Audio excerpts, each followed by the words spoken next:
न समाजवादी पार्टी पहुंचती है, न बसपा पहुंचती है, न भारतीय जनता पार्टी पहुंचती है। अगर कोई पहुंचता है तो आपका जिलाध्यक्ष जनाब मुराद अली साहब पहुंचते हैं। तो मैं समझता हूँ कि अगर आपके जिलाध्यक्ष जब ऐसे है तो इनका विधायक कैसा होगा, इनके तमाम कार्यकर्ता कैसे होंगे। तो आपको इनको मजबूती का काम करने की जरूरत है, इनको मजबूत करने का आपसे हौसला मिलने की जरूरत है। अगर आप इनके साथ है, यकीनन मैं जो इनको देख रहा हूँ अभी, मैं समझ रहा हूँ परसों की बात है, एक फोन आया हमारे सामने, आजमगढ़ में एक बच्ची बीमार थी, उनको खून की आवश्यकता थी, वहाँ ब्लड नहीं था, मगर जिलाध्यक्ष जनाब मुराद अली साहब अपनी गाड़ी से तुरंत आजमगढ़ पहुंचते हैं उस बच्ची को ब्लड देने के लिए। दूसरी समस्या मैं बताऊं, एक बच्ची इलाहाबाद से आती है मखदूम अशरफ सिमनानी आस्थाने के रोजे पर ज़ियारत करने के लिए। उस बच्ची की तबीयत बहुत ज्यादा खराब हो जाती है। उसके ज़ईफ पिता इनको फोन करते कि डॉक्टर ने कहा है हमें ब्लड की जरूरत है। जो ब्लड ग्रुप होता है वो इनको मालूम था, इनके पास मौजूद था ब्लड बैंक में। इन्होंने क्या किया, अपने कार्यकर्ता को भेजा ब्लड बैंक।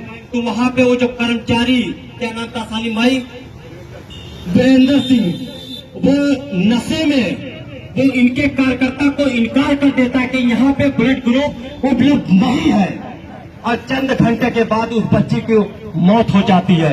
आप जरा साथियों सोचियो, वो इलाहाबाद से यहाँ आते हैं ज़ियारत करने के लिए, उस बाप पे क्या बीतती होगी जब उसने अपने इस हाथ पर उस बच्ची का सर रखा हुआ था और उसकी जान निकल रही थी। यकीनन जो तड़प हम लोगों को हो रही थी, जो हमने देखा, यकीनन वो देखने के लायक नहीं था। वो पिता किस तरीके से रो रहा था, अपनी बच्ची को कैसे सहला रहा था। यकीनन इन्होंने तो अपने कार्यकर्ता को भेज दिया, ब्लड ने वो इनकार कर दिया, मगर जो इनका काम था इन्होंने कर दिया। उसके बाद उस बच्ची की जान निकल जाती है। वो बेचारा बूढ़ा बाप वही तड़प तड़प के रोने लगता है। ये हालात है हम लोगों की कोई मदद करने वाला नहीं है। अगर मदद करने वाला है तो हमारा अल्लाह है। तो साथियों, आप कहीं से कमजोर नहीं है।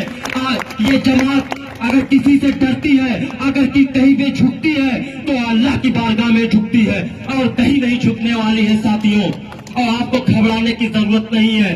और दूसरी घटना, जब हाथरस में उस बच्ची के साथ बलात्कार होता है, वहाँ पे जब अंतिम समय होता है बच्ची को, तो ये योगी महाराज हमारे मुख्यमंत्री हैं, वहाँ पे ऐसा सिस्टम बना देते हैं कि उस माँ बाप को आखिरी समय पे मिलने नहीं देते। बताओ उस माँ बाप पे क्या बीतती होगी अगर आखिरी समय हो, जनाजा उठने का समय हो, या मानिए अंतिम संस्कार का समय हो, तो उस माँ बाप पे क्या बीतती होगी, आप जरा सोचिए। मगर ये हमारे योगी महाराज क्या कहते हैं कि वहाँ नहीं जाना है और नहीं जाने देते। मैं महाराज जी से निवेदन करता हूँ कि आपसे प्रदेश नहीं संभलने वाला है, आप जाके आश्रम संभालिए। आप आश्रम के लायक है, प्रदेश के लायक नहीं है। और न हम किसी से डरने वाले हैं कि ऑल इंडिया मजलिस इत्तेहादुल मुस्लिमीन ये पार्टी बेबाक पार्टी है, क्योंकि हम सही की लड़ाई लड़ते हैं, हम धर्म की लड़ाई नहीं लड़ते हैं। न हम हिंदू देखते हैं, न मुसलमान देखते हैं। अगर हम देखते हैं तो सिर्फ जुल्म देखते हैं। जहाँ पे जुल्म होगा इंशाअल्लाह ताला हम सब खड़े होकर दिखाएंगे और समस्या का समाधान करके दिखाएंगे।